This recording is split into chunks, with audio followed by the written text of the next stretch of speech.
Oi pessoal, tudo bem?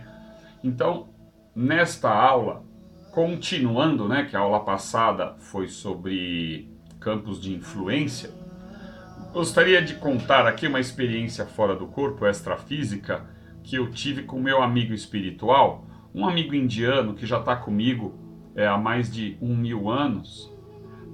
É interessante isso, né? Porque é o que a gente chama de mentor espiritual. Na verdade, é um orientador, né? Porque sempre tem um orientador, né? Vamos usar a história, né, propriamente dita. Era assim, eu estava num grupo espírita e assistindo uma palestra. Aquele dia eu senti uma plenitude, uma felicidade tão grande, assim, uma coisa que vocês conhecem, é um momento de felicidade fora do comum, assim, você não consegue, é uma plenitude, uma coisa tão perfeita, você tem sintonia com espíritos tão elevados, né? Tão inteligentes na bondade, né? Principalmente falando, ou resumindo, espíritos muito evoluídos. Aí o que acontece? Eu pedi para o meu amigo para que me levasse numa escola do plano superior. Muito bem. Naquele dia, aí ele me orientou para que eu dormisse calmo mais cedo, dormisse mais cedo. O que aconteceu? Ele me levou, era assim, ó, era um campo verde, mas um verde celestial, vamos dizer assim. E lá no fundo tinha uma escola, sabe, Universidade de Oxford, desses estilos assim, Cambridge, essas coisas. Mas não é essa energia daqui da Terra, era uma coisa muito luminosa, tá? E um portal para você entrar nessa escola, ela tinha uns 20 metros de altura por 20 de largura. É uma coisa impressionante, assim. O portão da escola, né? Beleza, aí eu fui pro departamento dos projetos. Aí ele me disse que ali já era um nível de engenheiros siderais. E ele disse para mim que eu não ia conseguir ver os espíritos. Porque, claro, né, eles estão numa frequência que não é da minha frequência. E ele me envolveu numa cúpula magnética para que eu não contaminasse o lugar. Certo?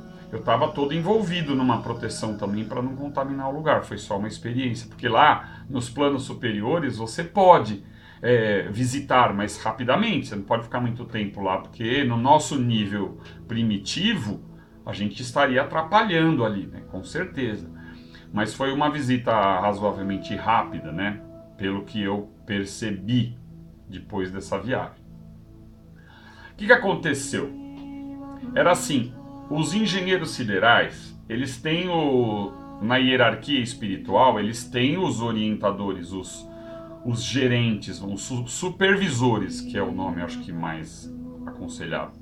Tem a supervisão dos espíritos co-criadores e eles também eram os co-criadores. Então cada um tem uma especialidade. Então eu fiquei ao lado de um ser lá que estava, mas não dava para ver como ele era, tá?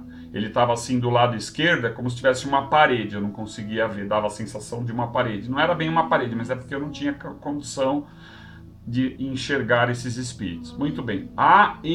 Olha, a sensação que eu captei daquele lugar era um negócio fora, assim, não dá, não tem palavras para traduzir. O que acontece, o interessante é que eles estão numa frequência tão sutil, mas eles estavam criando a matéria. Por exemplo, naquele dia estava o projeto do hidrogênio. Eu estava me explicando como é que se cria o hidrogênio, né?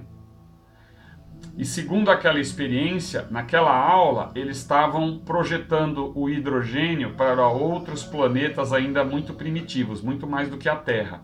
Eles ainda estavam nessa criação dos projetos dos gases do lugar, daquele planeta, né? E uma das moléculas do gás era o hidrogênio. Muito bem.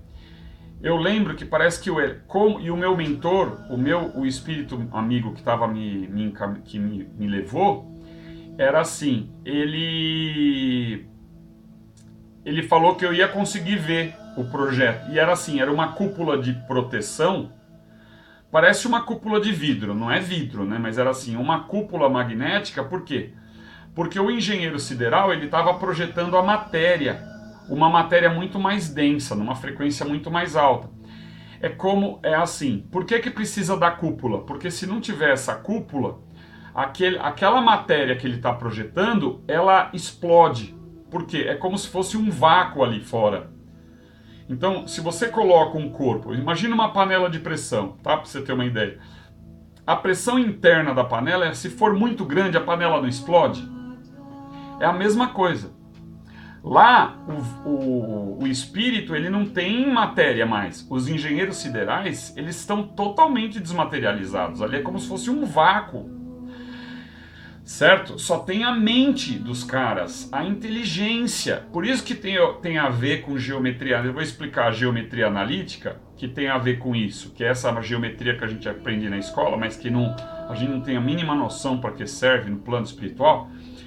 Na verdade, a matemática do plano espiritual, não é que ela serve para o plano espiritual, mas é uma linguagem de tradução de tudo que acontece no plano espiritual. A matemática é a linguagem que traduz tudo que acontece no plano espiritual. Ela equaciona e organiza as coisas para nós podermos evoluir e entender aqui. Então a matemática é a base da evolução da humanidade. A matemática e as derivadas, que são as ciências, tá? Bom, mas voltando lá na escola. As paredes eram luminosas, mas era uma coisa de fluido luminoso. Era interessante, porque era tudo muito branco, muito claro, uma luminosidade muito forte. E o que acontece? O engenheiro sideral, ele projeta a matéria, ele cria, porque o que acontece? O pensamento é campo elétrico. Pela variação do campo elétrico, você cria o campo magnético que está atrelado à matéria densa. Então aí ele cria o magnetismo através da variação mental, da variação do campo elétrico que ele gerou. Estou falando do engenheiro sideral. Lá dentro daquela cúpula já tem a criação material, certo? Então ele já criou a matéria lá. É assim que se processa a criação das coisas. E eu lembro muito bem que parecia que o elétron ele se movimentava assim, ele dava umas paradas e o supervisor dizia assim: coloque mais amor, o amor na determinada quantidade tal, porque na matéria, se eles colocarem uma quantidade muito grande desse amor que a gente não conhece aqui, esse amor que eles falam lá, não tem, a gente nem imagina o que é isso. Se você colocar um pouco mais de amor, o negócio vai travar, ou não, ou assim, não é que vai travar, ele vai estar em desequilíbrio, não sei a palavra certa, eu vou tentar traduzir assim. É uma quantidade certa de amor para que aquele elétron assuma uma frequência da matéria, que é a matéria densa. Porque imagina o seguinte, se Jesus colocasse todo o amor dele em você, você com certeza desintegraria. Você não ia conseguir se manter num corpo físico, ia virar vapor. Turma, então, já que estamos falando, né, de espíritos de grande evolução, nas próximas aulas Engenharia Sideral, eu vou nomear como Engenharia Sideral 2 e 3. Né? Na Engenharia Sideral 2, eu vou estar falando sobre como nos comunicarmos diretamente com esses espíritos de grande evolução, né? E na aula 3 eu vou falar sobre proteção espiritual, aquela coisa mesmo na crosta terrestre, né? Que nós estamos encarnados, da proteção que precisamos com relação à segurança, essas coisas, tá bom? Então eu vou estar falando de proteção, espero que vocês tenham gostado, agradeço ao nosso Mestre Jesus a permissão para gravarmos essa aula e o nosso Pai Celestial, Inteligência Suprema, causa primária de todas as coisas. Vamos agradecer, sempre agradecer e agradecer, tá bom? E um beijão, até a próxima.